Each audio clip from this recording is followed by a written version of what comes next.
విశాఖ ఏయూలో విద్యార్థులు ఆందోళన కొనసాగుతుంది. బీఈడీ హాస్టల్ విద్యార్థి మణికంఠ మృతిపై విద్యార్థులు నిరసన తెలిపారు.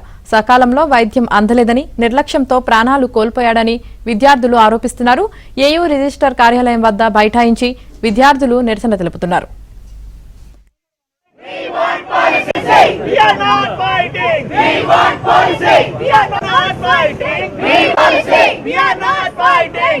We are not fighting. We want policy. We are not fighting. We want policy. We are not fighting. We want policy. We are not fighting. We want policy. We are not fighting. Enemies. Become a student. We are not enemies. Become a student. We are not students. We are not enemies. Become a student. We are not enemies. We want justice. We want justice. We want policy. We are not fighting. We want policy. We are not fighting. We policy. We are not fighting.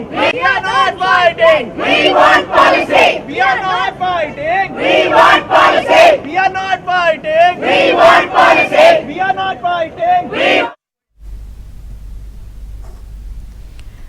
Visakha ఏయూలో విద్యార్థుల ఆందోళన కొనసాగుతుంది. B Ed hostel విద్యార్థి మణికంఠ మృతిపై విద్యార్థులు నిరసన తెలిపారు.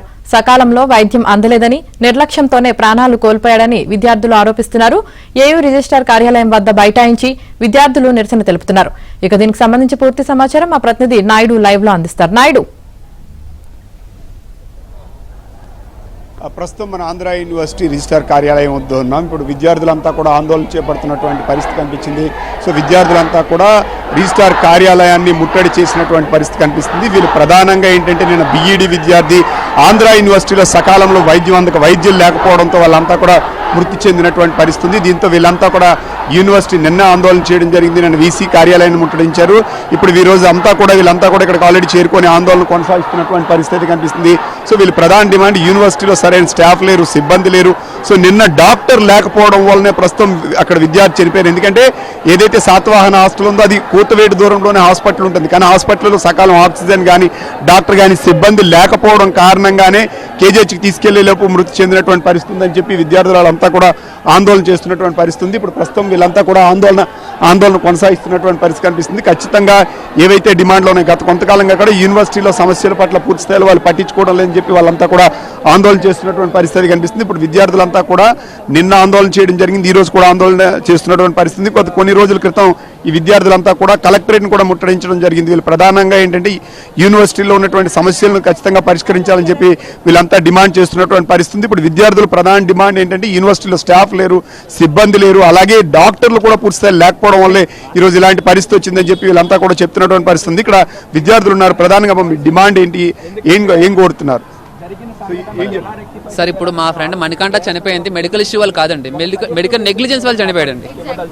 నిజంగా medical negligence అనేది లేకపోయింటే ఆయన మా మధ్యలో ఉండేవాడు. చనిపోవడానికి first and foremost reason, ambulance లో ఆక్సిజన్ లేదు, డిస్పెన్సరీకి తీసుకెళ్తే ఆక్సిజన్ లేదు. అంబులెన్స్ అన్నది ఆన్ ది వేలో మెడికల్ ఫెసిలిటీస్ అందించడం కోసం మాత్రమే, కానీ ఇక్కడ వాడింది బాడీని ట్రాన్స్ఫర్ చేయడానికి వాడుతున్నారండి. మా ఫ్రెండ్ మీ హాస్పిటల్ తీసుకెళ్ళలేమా సార్? ఇంత పెద్ద యూనివర్సిటీకి ఒక డిస్పెన్సరీ సార్ ఉండేది. ఇక్కడ ఏ మేనేజ్మెంట్ అయినా సరే ఎవరికైనా హెల్త్ ఇష్యూ వస్తే డిస్పెన్సరీకి వెళ్ళే పరిస్థితి లేదు సార్. ఇప్పుడు రీసెంట్ గా మా ప్రొఫెసర్కి బాగోపోయినా సరే మేము బయటగా తీసుకెళ్లాల్సి వచ్చింది. బట్ డిస్పెన్సరీ నిజంగా కరెక్ట్గా ఉంటే మేము బయటగా తీసుకెళ్లాల్సి వస్తుంది సార్. మాకు కావాల్సింది మేము అందరూ లా డిపార్ట్మెంట్ నుంచి వచ్చామండి. We are with clear demands. మాకు కావాల్సింది ఏంటంటే clear and better medical facilities. ఇక్కడ మాకు క్లియర్ గా ఒక మంచి మెడికల్ ఫెసిలిటీస్ కావాల్సి ఉంటుందండి. ప్రతి డిపార్ట్మెంట్ కి, ప్రతి హాస్టల్ కి ఎలాగైతే ఒక హౌస్ సర్జన్ ఉంటారో ఒక పారామెడికల్ స్టాఫ్ కంపల్సరీ ఉండాల్సి ఉంటుంది.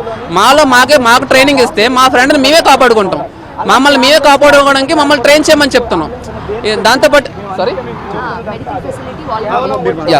మెడికల్ ఫెసిలిటీ వాలంటీర్స్ పెంచాల్సి ఉంటుంది. మమ్మల్ని ట్రైన్ చేస్తే మమ్మల్ని మేమే కాపాడుకుంటాం. దాంతోపాటు హాస్టల్లో బెటర్ ఫుడ్ పెట్టాల్సి ఉంటుంది. మాకు హెల్తీ ఫుడ్ అవసరం లేదండి, హైజీన్ ఫుడ్ పెడితే సరిపోద్ది. దాంతోపాటు హాస్టల్ నుంచి డిస్పెన్సరీకి రావడానికి అక్కడ హాస్టల్ గర్ల్స్ చాలా ఇబ్బంది పడుతున్నారు. వాళ్ళందరికీ కూడా బెటర్ ట్రాన్స్ఫర్ ఫెసిలిటీస్ అవైల్ చేయాల్సి ఉంటుంది. దాంతోపాటు సో వీళ్ళంతా సార్ ఇట్ డజన్ మీన్ ఇక్కడ ఎవరో వచ్చి మేము చేసి పెడతామని వెళ్ళిపోతే విద్యార్థులు వీళ్ళంతా కోరుతున్నట్టంటే కేవలం ఇక్కడ ఉన్నటువంటి సిబ్బంది నిర్లక్ష్యంతో పాటు డాక్టర్ లేరు, అందులో సరైన ఫెసిలిటీస్ లేవు. ఇదే ప్రధాన కారణం ఉంది. కొద్ది రోజుల క్రితం కూడా విద్యార్థులంతా ఆందోళన చేపట్టి సరైన ప్రొఫెసర్స్ లేరు, టీచింగ్ ఫెసిలిటీస్ లేవు. సో వీటిలన్నిటి మీద ప్రభుత్వం దృష్టి పెట్టాల్సినటువంటి అవసరం ఉంది. ఇక్కడ కేవలం ఇంత పెద్ద యూనివర్సిటీకి దాదాపు సగానికి సగంగా ప్రొఫెసర్స్ లేనటువంటి పరిస్థితి, హాస్పిటల్లో ఎక్విప్మెంట్స్ లేవు, డాక్టర్స్ లేరు. సో ఇంత పెద్ద యూనివర్సిటీని ఖచ్చితంగా చక్కదిద్దాల్సినటువంటి అవసరం ఉందని విద్యార్థులంతా కూడా గత కొన్ని రోజులుగా కూడా ఆందోళన చేస్తున్నారు. సో నిన్న మణికంఠ మృతితో లోపాలు బయటపడినటువంటి పరిస్థితి, ఖచ్చితంగా న్యాయం జరగాలి, దీని మీద చర్యలు తీసుకోవాలని చెప్పి వీళ్ళంతా కోరుతున్నటువంటి పరిస్థితి అయితే కనిపిస్తుంది. రైట్.